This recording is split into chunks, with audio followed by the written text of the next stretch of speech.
இயேசுவில் அன்புக்குரியவர்களே, அன்பை நிராகரிக்கும் தலைமுறை.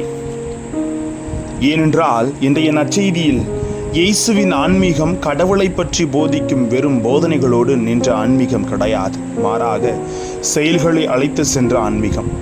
ஆட்சியாளர்களையும் அதிகாரம் கொண்டவர்களையும் இயேசு எதிர்த்து பேச தயங்கவில்லை. ஆள்கிறவனை பார்த்து குள்ளநரி என்று அழைக்கவும் என் ஆண்டவர் இயேசு துணிந்திருந்தார்.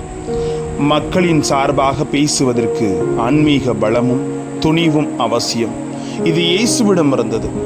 ஆகவே அவர் அன்போடு அனைத்தையும் சொல்லிக் கொடுத்தார். தேவையான இடத்தில் அதிகாரத்தோடும் பேசினார். ஆனால் இன்று அவரது அன்பை நிராகரிக்கிற தலைமுறையாகவே நாம் வாழ்கிறோம். இதை பற்றி வார்த்தை அழகாக ஆழமாக சிந்திக்க அழைப்பு விடுக்கிறது. வார்த்தையோடு கடந்து சிந்திக்கலாம் வாங்க. Praise the Lord. இயேசுவுக்கே புகழ், இயேசுவுக்கே நன்றி. இறைவனின் அருட்கரமும் அருளாசிரும் உங்களோடு உங்கள் குடும்பத்தோடு நிறைவாக தங்கிட உங்களை நான் வாழ்த்துகிறேன்.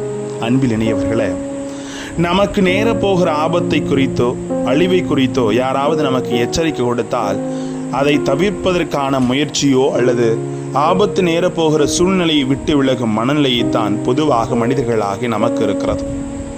ஆனால் பரிசேயர்கள் சிலர் இயேசுவை கொல்வதற்கும் ஏரோது அரசன் திட்டமிட்டு அதன் முயற்சியில் ஈடுபட்டிருக்கிறான் என்ற எச்சரிக்கையை கொடுத்தும் இயேசு அதை பெரிதாக பொருட்படுத்தவில்லை. மாறாக இயேசு ஏரோதுக்கே எச்சரிக்கை சொல்லி தன் இறையரசு பணிக்கான வேட்கையும் துணிச்சலையும் வெளிப்படுத்துகிறார்.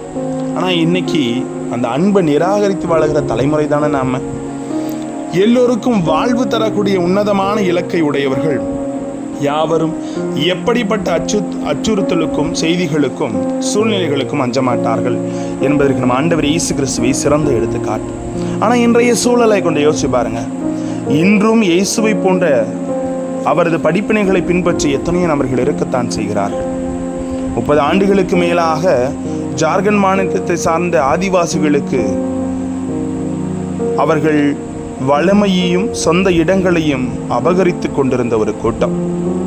சேசு சபை குருவாகிய அருட்பணியாளர் ஸ்டான் சுவாமி ஓயாது உழைத்த காரணத்தினால் அதை மீட்க உழைக்கிறார். சிறையில் அடைக்கப்பட்டு ஒரு சிறைவாசியாகவே மரித்து போனார். இதனால் இயேசுவின் அதே வேட்கையை வெளிப்படுத்தும் சீடராக நமக்கு விளங்குகிறார். இதோ நல்ல நோக்கத்திற்காக உழைத்து இன்னும் சிலர் சிறைவாசம் அனுபவிக்கிறார்கள். இவர்கள் இயேசுவை போல இறையரசுக்காக அஞ்சாமல் தங்கள் வாழ்வை தியாகம் செய்த நம் காலத்து உதாரணங்கள் என்று கூட சொல்லலாம். இவர்கள் விரும்பி ஏற்ற வாழ்வையே இயேசுவின் ஒவ்வொரு சீடர்களும் முன்னெடுக்க வேண்டும் என்பது இயேசுவின் ஓயாத ஆசையாக இருந்ததை நற்செய்தி இன்னும் ஆழமாக வெளிப்படுத்துகிறது. நம்மளால முடியுமா? நிச்சயமா முடியும். ஆனால் இன்று அவரது அன்பை நிராகரிக்கிற தலைமுறையாக, ஏற்றுக்கொள்ள தயங்குகிற தலைமுறையாகவே வாழ்கிறோம். அன்றைய யூத தலைமுறையில் ஆட்சி அதிகாரத்தால் சீரழிந்து கொண்டிருந்த எருசலேம் வாழ் மக்கள் விழித்து கொண்டு இறையரசின் விளிம்பியங்களை ஏற்று அணிந்த மனமாறி வாழ வேண்டும் என்ற ஆசை இயேசுவுக்கு இருந்தது.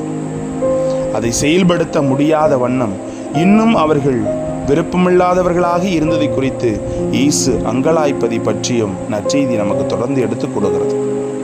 பிறரின் நன்மையை தாங்கிய உன்னதமான கனவை இலக்காக கொண்டு வாழ்கிற மனிதன் அதை வாழ்வின் நடைமுறைக்கு எடுத்துச் செல்ல முடியாத ஏக்கமும் தவிப்பும் எப்படி இருக்கும் என்பதை இயேசுவின் வார்த்தைகள் நம் உள்ளத்தில் உணர வைக்கிறது. கிறிஸ்தவர்களாகிய நாம் ஒவ்வொருவரும் இறையரசின் உறுப்பினர்கள் மட்டுமல்ல, அதை அடுத்த தலைமுறைக்கு கலங்காமல் எடுத்து செல்லும் கருவிகளாக கூட என்பதை ஆழமாக உணர வேண்டும்.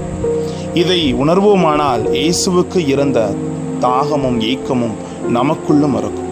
அப்படிப்பட்ட தாகமும் ஏக்கம் கொண்ட இக்காலத்தில் நாம் வளர வேண்டும். இயேசுவின் விழுதுகளாக நாம் வாழ வேண்டும். ஆனால் அவரது அன்பை நிராகரித்து வாழ்வது எத்தனை கொடுமை என்பதையும் நாம் இன்று உணர வேண்டும் அன்பானவர்கள். எனவே அந்த அன்பு எந்த ஒரு எதிர்பார்ப்பும் இல்லாமல் நம்மை மீட்டெடுக்க அனைத்தையும் கொடுத்த அன்புதான் ஆண்டவர் இயேசுவின் அன்பு. அதை உணர்ந்து நாமும் துணிவு படைத்தவர்களாக அவரது அன்பை நிராகரிக்காமல் துணிந்து நிற்கிற மனிதர்களாக வாழ முற்படவே இறைவன் அழைக்கிறார். ஜெபிப்போமா. அன்பு இறைவா, நாங்கள் ஒருபோதும் உமது அன்பை நிராகரிக்கும் தலைமுறையாக வாழாமல் நீர் எங்களுக்கு கொடுத்து சென்ற ஒவ்வொரு படிப்பினைகளையும் பின்பற்றி துணிந்து உமது படிப்பினைகளை எல்லோருக்கும் எடுத்து செல்கிற மனிதர்களாக, பிறருக்காக உழைக்கிற மனிதர்களாக வாழ எங்களோடு தங்கும் ஆண்டவரே. Praise the Lord.